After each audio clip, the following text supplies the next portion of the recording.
એક નાનું એવું ગામ હતું. ગામમાં એક પટેલ અને પટલાણી રહેતા હતા. પટેલની ટૂંકી ખેતી હતી, તેથી ખેતી કરી પોતાનું ગુજરાન ચલાવતા હતા. પટેલને એક દીકરો હતો, એનું નામ શંભુ હતું. શંભુ થોડો કામમાં આળસુ હતો અને એકનો એક હતો, એટલે થોડો લાડકોડથી પણ ઉછરેલો. એટલે તેને મહેનત એના પિતાએ કરાવી નહોતી, એટલે તે થોડો આળસુ થઈ ગયો હતો. તેના પિતા પોતે મહેનત કરીને દીકરાને ખાવા પીવામાં કોઈ તોટો રહેવા દેતા નહોતા. તેથી દીકરો બહુ જ અલમસ્ત અને હુષ્ટપુષ્ટ હતો. પોતાની માથે કોઈ જવાબદારી નહોતી, એટલે તે સૂટથી હરતો ફરતો હોય છે. એક વખત આ પટેલનું મરણ થઈ જાય છે, એટલે બારમું કરવા માટે તેમણે પોતાની જમીન ગીરો મૂકવી પડે છે. એટલે હવે રળી ખાવાનું એક સાધન હતું, તે પણ ગીરવે મુકાઈ જાય છે અને તેઓ જમીન વિહોણા થઈ જાય છે. હવે 12માની વિધિ પૂરી થઈ એટલે તેની માતાએ કહ્યું કે બેટા, હવે આ ઘર ચલાવવાની જવાબદારી તારી છે, તો તારે કાંઈક ધંધો કરવો પડે. તેથી દીકરાએ કહ્યું કે હું શહેરમાં ધન કમાવા માટે જઈશ. એટલે બીજે દિવસે તેની માતા પાસેથી રજા લઈ અને એક કપડામાં 7 રોટલા અને થોડું ઘણું આથણું લઈ તે દીકરો શહેરમાં જવા માટે રવાના થઈ ગયો. તેની માતા બહુ જ ખુશ થઈ. હવે દીકરો શહેરમાં જતો હતો ત્યારે વચમાં એક વાણિયાની હવેલી આવે, તો વાણિયો હવેલીએ ઊભો હતો. તે શંભુને જોઈ ગયો અને તે તેના પિતાને અને આ દીકરાને પણ ઓળખતો હતો. એટલે તેણે બોલાવ્યો અને ચા પાણી પાયા અને કહ્યું કે બેટા, તું શા માટે નીકળ્યો છે? તો આ દીકરાએ કહ્યું કે હું શહેરમાં ધન કમાવા જાઉં છું. તો વાણિયાએ કહ્યું, બહુ સારું, કાંઈ જરૂર હોય તો મને કહે. તો શંભુએ તેની પાસે એક દોરડું માંગ્યું. મને દોરડું આપો. એટલે તેને ત્યાંથી દોરડું લઈ અને ખંભે નાખી ચાલતો થયો. હવે ચાલતા ચાલતા આગળ જતા એક કાચબો તળાવના કાંઠે ચાલ્યો જતો હતો. તે તેણે જોયો. તેણે પણ પોતાની જોડીમાં બાંધી લીધો અને આગળ જતા એક વાવ આવી. આ વાવ બાજુ કોઈ આવતા નહીં. બધાને ખબર હતી કે આ વાવમાં ભૂત રહે છે, પરંતુ આ શંભુને ખબર હતી નહીં. એટલે ત્યાં તેને થયું, અહીં પાણી પણ છે અને આ રોટલો ખાઈ વડના ઝાડ નીચે ઘડીક આરામ કરી લઉં. એવું વિચારી તે ત્યાં જમવા બેઠો અને રોટલાનું પોટલું છોડી અને વિચારવા લાગ્યો કે એક ખાવ કે બે ખાવ કે સાથે સાથને ઝાપટી જાવ. એવું વિચારતા વિચારતા તે જોરથી બોલી ઉઠ્યો કે એકને ખાવ કે બેને ખાવ કે સાથે સાથને ઝાપટી જાવ. હવે ત્યાં એવું બને છે કે વાવમાં 7 ભૂત રહેતા હોય છે. એટલે તેમને થયું કે આપણને ખાવાની વાત કરે છે. એટલે તે અંદરથી બોલ્યા કે તું કોણ છો? એટલે પટેલનો દીકરો કાંઈ બીવે ડરે એવો નહોતો. તેણે કહ્યું, તમે કોણ છો? તો અંદરથી અવાજ આવ્યો કે અમે ભૂત છીએ અને અહીં વાવમાં રહીએ છીએ. તો પટેલના દીકરાએ કોઈ પણ બીક વગર કહ્યું કે તમે ભૂત છો તો હું મહાભૂત છું. એટલે ભૂતને થયું કે કોઈ મહાશક્તિ, કોઈ મહાભૂત આપણને અહીંથી ભગાડવા માટે આવ્યા લાગે છે. પરંતુ દિવસે આ વાવની બહાર તેઓ આવી શકતા નહીં. એટલે તેઓ બહાર આવ્યા નહીં અને અંદરથી કહ્યું કે મહાભૂત છે, તેની સાબિતી આપ. તો આ પટેલના દીકરાએ પણ સામું કહ્યું કે તમે ભૂત છો એવી સાબિતી આપો. તો ભૂતે પોતાના માથામાંથી એક જૂં, જેને ટોળો પણ કહેવાય, પોતાના માથામાંથી કાઢી અને બહાર ફેંક્યો. તો તે એક નાના એવા ડેડકા જેવડો હતો. તે આ પટેલના દીકરાએ જોયું. એટલે તેણે પણ જે જોડીમાં કાચબો લીધો હતો તે એણે વાવમાં ફેંક્યો. એટલે ભૂતોએ જોયું કે આ તો આ જૂં બહુ મોટી છે, આ કોઈ મોટો ભૂત લાગે છે. એટલે તે ભૂતો એ પોતાનો એક વાળ તોડી બહાર ફેંક્યો. તે એક આંગળી જેવડો હતો. તો પટેલના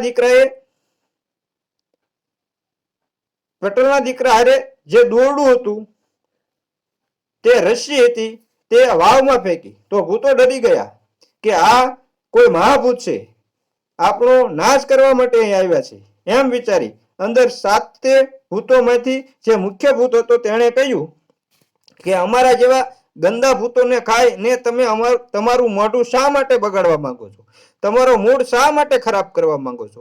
તો પટેલના દીકરાએ કહ્યું કે તમે ભૂત તો કાંઈ કામના નથી અને અહીંયા આવતા જતા લોકોને પરેશાન કર્યા કરો છો, એટલે તમને હું ખાઈ જઈશ. પરંતુ ભૂતે કીધું કે અમને માફ કરી દો, અમે કોઈને પણ હેરાન નહીં કરીએ અને અમને એક લોખંડની કડાઈ આપીએ છીએ, જેમાં તમે જે માંગશો તે કડાઈમાં જમવાનું તૈયાર થઈ જશે. તો પટેલના દીકરાએ કહ્યું કે તો લાવો કડાઈ. એટલે ભૂતોએ એ જાદુઈ કડાઈ બહાર ફેંકી અને પટેલનો દીકરો હવે તે કડાઈ લઈ અને ઘર તરફ પાછો વળી નીકળ્યો. પરંતુ મનમાં વિચાર આવ્યો કે થોડું અંધારું થાય પછી ગામમાં જાઓ, એટલે બધાને એમ ન થાય કે આ એક દિવસમાં પાછો આવતો રહ્યો. એટલે થોડું અંધારું થયું એટલે પટેલનો દીકરો ગામ તરફ પાછો ફર્યો. એટલે પાછી હવેલી આવી. વાણિયાભાઈએ જોઈ લીધું કે પટેલનો દીકરો પાછો આવે છે, એટલે તેને બોલાવીને કહ્યું કે અહીંયા આરામ કરો, ખાઈ પી અને સવારમાં જજો. અને આ હાથમાં શું કડાઈ લઈ નીકળ્યા છો? કઢાઈ વેચવાનો ધંધો શરૂ કર્યો કે શું? એવું વાણિયાભાઈએ કહ્યું. ત્યારે પટેલના દીકરાએ વાણિયાભાઈને સાચી વાત કહી દીધી કે આ સામાન્ય કડાઈ નથી, આમાં આપણે મનમાં જે વિચારીએ તે ખાવાનું પકવાન તૈયાર થઈ જાય છે. તો વાણિયાએ કહ્યું કે હું કઈ રીતે સાચું માનું? એટલે પૂરી જાણકારી ના મેળવે તો તે વાણિયો શેનો કહેવાય? પટેલના દીકરાએ 32 જાતના ભોજનનું કડાઈને બનાવવાનું કહ્યું. એટલે તરત જ ત્યાં 32 ભાતના ભોજન તૈયાર થઈ ગયા. હવે વાણિયાભાઈ માની ગયા કે ના, વાત સાચી છે. એટલે તેના મનમાં આ કડાઈ પડાવી લેવાનો વિચાર આવવા લાગ્યો અને તે પટેલના દીકરાને ધરાઈને ખવડાવ્યું અને કહ્યું કે આરામ કરી સવારમાં વહેલા ઘરે જજો. એટલે પટેલનો દીકરો ચાલીને થાકી ગયેલો હતો, એટલે તેને પણ ઊંઘ આવી ગઈ અને વાણિયાભાઈ વિચારવા લાગ્યા કે આ કડાઈમાંથી જુદી જુદી મીઠાઈઓ બનાવી અને વેચશું અને લગ્ન પ્રસંગમાં પણ વેચશું અને ગામને પણ ખવડાવશું, એવું વિચારીને અને એના જેવી બીજી કડાઈ લાવી અને બદલાવી લીધી. હવે આ પટેલનો દીકરો વહેલા સવારે જાગ્યો એટલે તે જલ્દી ઘરે ગયો અને એની માને કહેવા લાગ્યો કે માં, હું જાદુઈ કડાઈ લાવ્યો છું. હવે આપણે કામ ધંધો કરવાની જરૂર નહીં પડે. આ કડાઈમાંથી મીઠાઈ અને ફરસાણ બનાવી અને આપણે ગામમાં વેચી આપણું ગુજરાન ચલાવીશું અને રૂપિયા પણ બનાવીશું. તો એની માએ કહ્યું કે આ કડાઈમાં શું જાદુ છે, તો તે મને બતાવ. એટલે પટેલના દીકરાએ કડાઈને મીઠાઈ બનાવવા માટે કહ્યું, પરંતુ કડાઈમાંથી કશું બન્યું નહીં. એટલે તેને થયું કે ભૂતો મને છેતરી ગયા છે. એટલે તે પાછો 7 બાજરાના રોટલા અને આથણું લઈ અને એને કપડામાં બાંધી પોટલી બાંધી અને ચાલતો થયો. પાછો તે પેલી વાવ પાસે પહોંચ્યો અને ત્યાં જઈને બોલવા લાગ્યો કે એક ખાવું કે બેને ખાવું કે સાતે ઝાપટી જાઓ. એટલે ભૂતો પાછા ડરી ગયા કે પાછું શું થયું છે?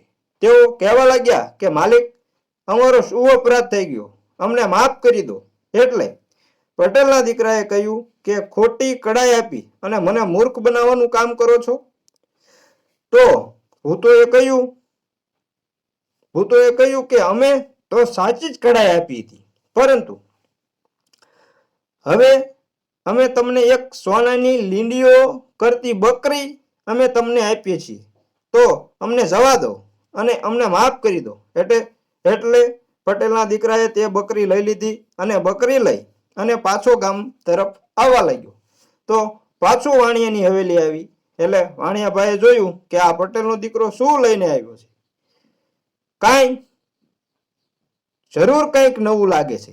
એટલે તેને પાછો પોતાની હવેલીમાં બોલાવ્યો ચા પાણી પીવડાવ્યા, ખાવાનું ખવડાવ્યું અને ભાણિયાભાઈ કહેવા લાગ્યા કે પટેલો તો ભેંસ, ગાય, બળદ, ઘોડા એવું બધું રાખે અને તમે આ બકરી લાવ્યા? તો પટેલના દીકરાએ કહ્યું કે આ સામાન્ય બકરી નથી, આ તો સોનાની લીંડીઓ કરે તેવી બકરી છે. એટલે ભાણિયો કહેવા લાગ્યો કે બકરી કાંઈ સોનાની લીંડી કરતી છે અને વાણિયાભાઈ પોતે પૂરી તપાસ ન કરી લે ત્યાં સુધી માને નહીં. એટલે તેને પટેલના દીકરાને કહ્યું કે સોનાની લીંડીઓ કરાવો. એટલે પટેલના દીકરાએ બકરીને સોનાની લીંડીઓ કરવાનું કહ્યું. એટલે તે સોનાની લીંડીઓ બકરીએ કરી. એટલે પટેલ વાણિયાભાઈને થયું કે હા, વાત સાચી છે. એટલે પટેલના દીકરાને સારું સારું જમવાનું પકવાન ખવડાવ્યા અને કહ્યું કે સવારે વહેલા તમે તમારા ઘરે જતા રહેજો. એમ કરી પટેલનો દીકરો સૂઈ ગયો. એટલે વાણિયાભાઈ બીજી બકરી લાવી અને બાંધી દીધી અને સવારમાં પટેલનો દીકરો જાગ્યો. એટલે તે વહેલા બકરીને લઈ ઘર તરફ ચાલ્યો. ઘરે જઈને માને કહેવા લાગ્યો કે માં, સોનાની લીંડિયું કરે એવી બકરી હું લાવ્યો છું. તો એની માએ ખાતરી કરવા માટે બકરીને લીંડીઓ કરે ત્યાં સુધી રાહ જોવા લાગી. તો લીંડીઓ કરી તો સોનાની નહીં, સાદી લીંડીઓ કરે છે તેવી જ લીંડીઓ હતી. એટલે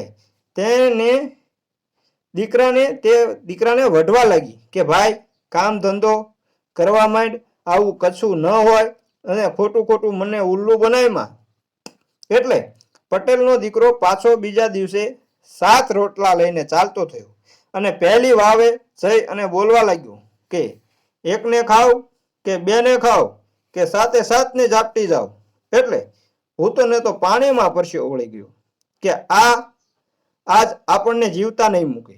એટલે ભૂતો કરગરવા લાગ્યા અને આજીજી કરવા લાગ્યા કે સરકાર, અમારી શું ભૂલ થઈ ગઈ છે? તો તેણે કહ્યું કે પહેલા કડાઈ જૂઠી આપી અને હવે બકરી ખોટી આપી. ભૂતોએ કહ્યું કે અમે કાંઈ વસ્તુ ખોટી નથી. તમે જ્યારે ઘરે જાઓ છો ત્યારે ક્યાંય રોકાવશો? તો પટેલના દીકરાએ કહ્યું કે હા, એક વાણિયાની હવેલી આવે છે ત્યાં હું રોકાઉં છું અને સવારે ઘરે જાઉં છું. એટલે ભૂતો બધી વાત સમજી ગયા કે આ વચમાં જે વાણિયો આવે તે જ આ બધી વસ્તુ બદલાવી લેશે. એટલે તેને સબક શીખવાડવો પડશે. તેમણે આ પટેલના દીકરાને કહ્યું કે આ એક સીણી અને હથોડી આપું છું. તમે 1 ટકોરો મારશો એટલે ઈંટોનો મહેલ બની જશે, 2 ટકોરા મારશો તો ચાંદીનો મહેલ બની જશે અને 3 ટકોરા મારશો એટલે સોનાનો મહેલ બની જશે. આવી આમાં જાદુઈ શક્તિ છે. અને આ એક કાંટાળી હોટી આપું છું જે વાણિયાભાઈને મજા ચખાડશે.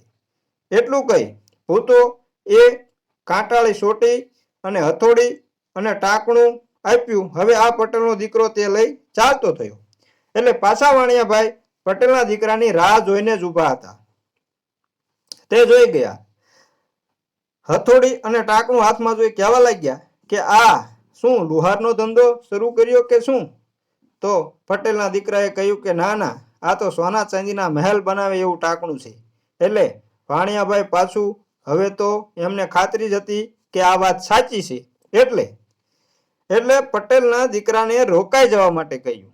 પરંતુ આ વખતે તો પટેલના દીકરાએ નક્કી કર્યું હતું કે મારે હવેલીમાં રોકાવું નથી. પરંતુ વાણિયાભાઈ પણ હોશિયાર હતા. તેમણે પોતાને ત્યાં કામ કરવાવાળી બાઈ જે હલકા પગની હતી તેને બધું સમજાવીને રાખ્યું હતું. તે વાણિયાની રખેલ હતી એટલે બધું સમજી ગઈ અને આ પટેલના દીકરાની સેવા કરવા લાગી. તેને સારું ખવડાવ્યું, તેની સાથે નખરા કરવા લાગી અને એના પગ દબાવવા લાગી. એટલે હવે પટેલના દીકરાનું મન લલચાયું. આમાં મોટા ઋષિમુનિઓ પણ ફસાઈ ગયા. તો આ પટેલનો દીકરો શું કહેવાય? અને તેને થયું કે હવે રોકાઈ જાવ. એમ કરીને એણે તે સ્ત્રી સાથે બહુ જ મોજ મસ્તી કરી અને બધો આનંદ મેળવી લીધો અને બધું કામ કર્યા પછી પાછો તે સૂઈ ગયો અને વાણિયાભાઈની યુક્તિ કામ કરી ગઈ. પછી વાણિયાભાઈ જેવું ટાંકણું અને હથોડી બદલાવા લીધી તો કાંટાવાળી સોટીએ એનું કામ ચાલુ કર્યું અને એ તો ફટાફટ વાણિયાના વાહામાં પડવા લાગી. વાણિયાને વીંધી નાખ્યો અને લોહી લુહાણ કરી નાખ્યો. વાણિયો પટેલના દીકરાને કહેવા લાગ્યો કે મને આ સોટીથી બચાવ, પરંતુ સોટીનું કામ ચાલુ જ હતું. એટલે વાણિયાભાઈએ કહ્યું કે હું તારી કડાઈ પણ આપી દઉં, તારી બકરી પણ આપી દઉં અને આ હથોડીને ટાંકણું પણ લઈ જા, તારા લઈ જા, પરંતુ મને આ સોટીથી બચાવ. એટલે વાણિયાભાઈએ જેવું બધું પાછું આપી દીધું કે આ પટેલના દીકરાએ સોટીને કહ્યું કે હવે વાણિયાભાઈને છોડી મૂક. એટલે સોટી ધડામ કરતી બંધ થઈ ગઈ અને આ બધું લઈ પટેલનો દીકરો ઘરે ગયો અને એની માને આ જે જાદુઈ વસ્તુ હતી એનું કામ બતાવ્યું અને એની માં બહુ રાજી થઈ અને સુખેથી રહેવા લાગી અને એમનો સોના ચાંદીનો મહેલ પણ બનાવ્યા, જાત જાતની મીઠાઈઓ પણ બનાવી. પછી આ દીકરાના ધામધૂમથી લગ્ન પણ કર્યા અને બહુ જ આનંદથી રહેવા લાગ્યા. મિત્રો, આ વાર્તા અહીં પૂરી થાય છે. જો અમારી વાર્તા સારી લાગી હોય તો અમારી ચેનલને લાઈક કરજો અને શેર કરજો અને કોમેન્ટમાં હર હર મહાદેવ લખવાનું ભૂલતા નહીં. અને ચેનલ પર નવા હોય તો હું તમને એક અનુરોધ કરું છું કે એક વિનંતી કરું છું કે અમારી ચેનલને સબસ્ક્રાઈબ જરૂર કરી લેજો. બેલ આઇકનને પણ દબાવી દેજો, જેથી અમારું નોટિફિકેશન તમને સૌથી પહેલાં મળે અને તમારા માટે આવી નવી નવી વાર્તાઓ અમે લાવતા રહીએ અને અમને પ્રોત્સાહન મળે. જય માતાજી મિત્રો. ફરી મળીશું આવતા વિડીયોમાં, આવતી વાર્તામાં.